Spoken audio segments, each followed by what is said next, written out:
Hello everyone, Daniel is here back again with another video.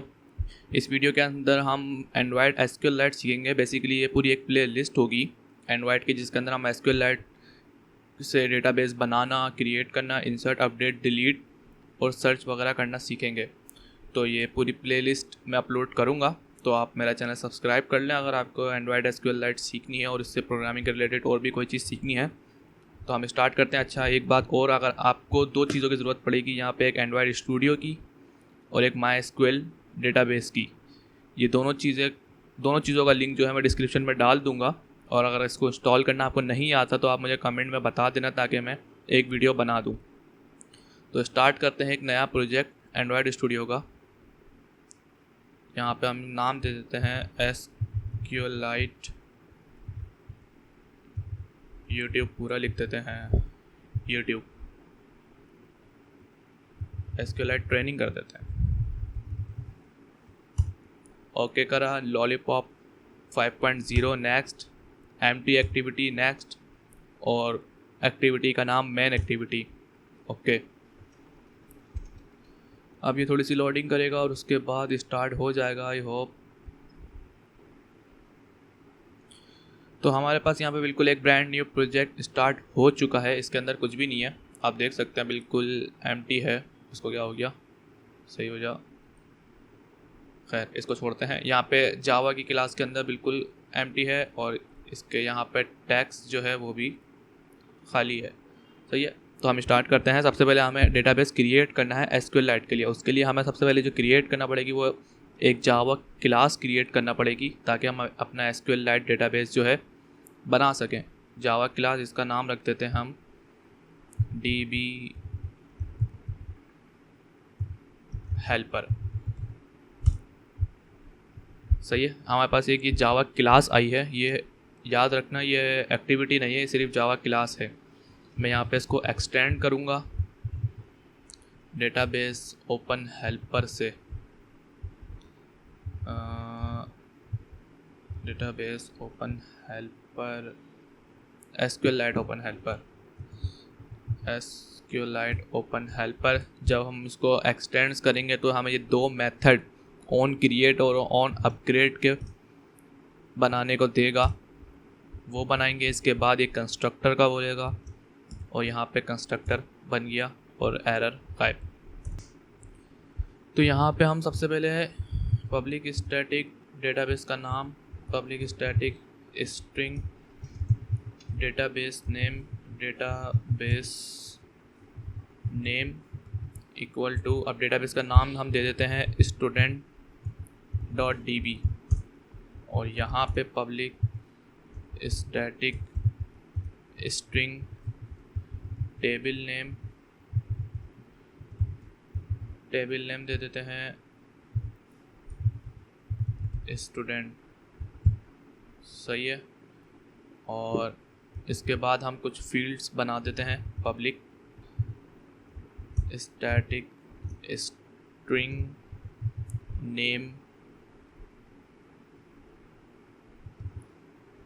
Column equal to column 1 equal to name, और column 1 ID कर देते हैं, column 2 name कर देंगे। यहाँ से हम इसको कॉपी पेस्ट कर लेते हैं। कॉलम 2, कॉलम 3, 3 बेसिकली हम बना लेते हैं स्टार्ट में, ताकि समझ में आ जाए इजीली। नेम, और इसको कर देते हैं क्लास। सही है, अब यहाँ पे जो हमारा कंस्ट्रक्टर बना हुआ है, इसके अंदर से हम int version cursor factory SQLite database string यहाँ तक रिमूव कर देंगे। नेम की जगह पे हमारा डेटाबेस का नेम आएगा, डेटाबेस नेम। फैक्ट्री की जगह पे नल, और वर्जन की जगह पे 1। ये हो गया तैयार हमारा। और यहाँ पे हम करेंगे एसक्यूएलआइट डेटाबेस DB राइटेबल। अगर राइटेबल रीडेबल वाली लाइन नहीं लिखेंगे क्यूरी, तो डेटाबेस नहीं बनेगा। एसक्यूएलआइट डेटाबेस, और इसको हम दे देते हैं DB equal to this dot get writable database, ये लाइन लिखने से हमारा डेटाबेस क्रिएट हो जाएगा। अब ऑन क्रिएट पे हम अपनी क्यूरी लिखेंगे db डॉट एग्जीक्यूट SQL, यहाँ पे लिखेंगे क्रिएट टेबल प्लस टेबल का नाम, और इसके बाद देंगे हम plus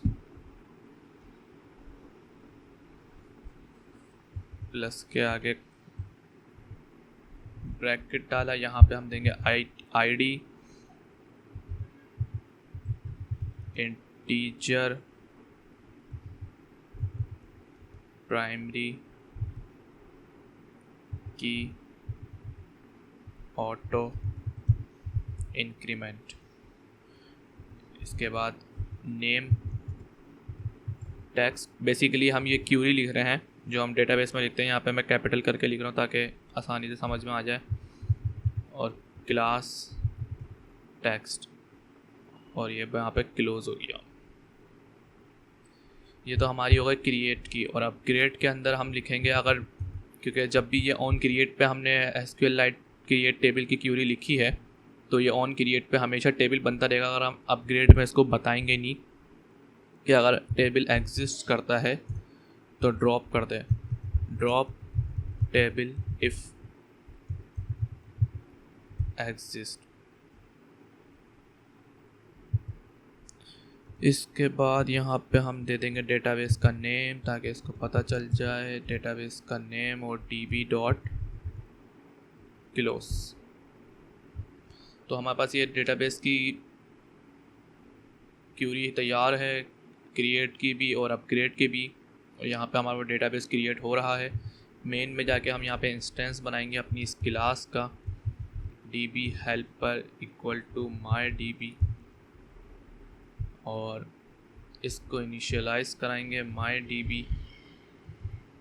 equal to new db helper this, और यहाँ पे टर्मिनेटर।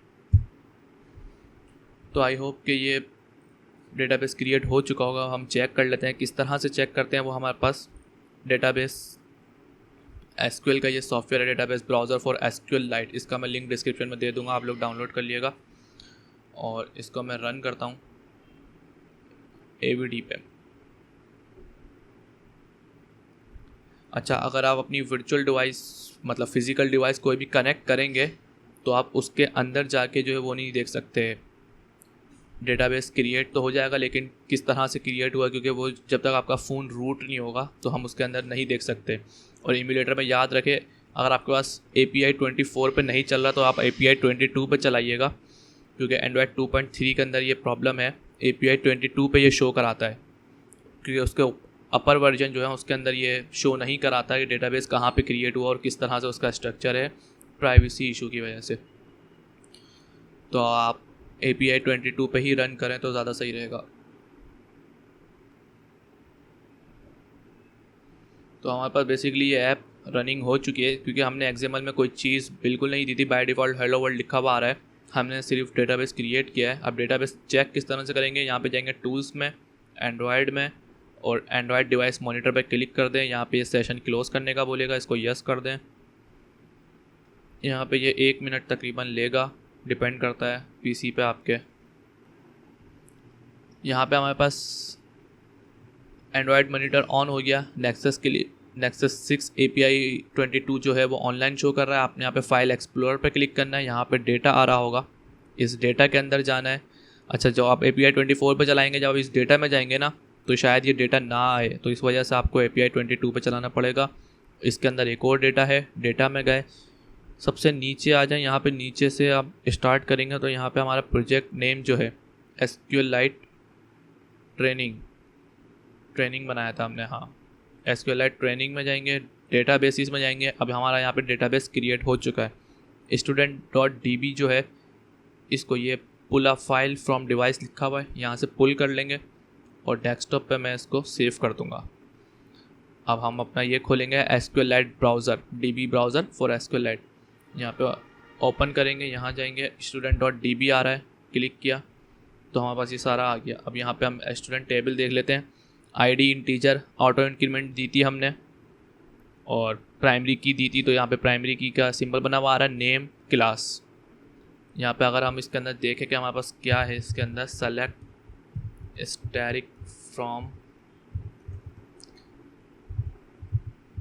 स्टूडेंट टेबल, और इसको यहाँ से अगर हम रन करें तो 0 रोज़ रिटर्न है, क्योंकि इसके अंदर हमारे पास कुछ भी नहीं है, सिर्फ अभी डेटा स्ट्रक्चर जो है बना है इसका डेटा। तो आई होप कि आपको ये वीडियो पसंद आई होगी। इसके अंदर सिर्फ हमने क्रिएट करना सीखा है। नेक्स्ट वीडियो का नाम इंसर्ट, अपडेट, डिलीट वगैरह प्लेलिस्ट में मैं ऐड कर दूँगा, तो मेरा चैनल सब्सक्राइब कर लें। और अगर आपको एंड्रॉयड स्टूडियो इंस्टॉल करना नहीं आता या बेसिक आपको सीखनी है तो मुझे कमेंट में बता दिएगा जो भी प्रॉब्लम है।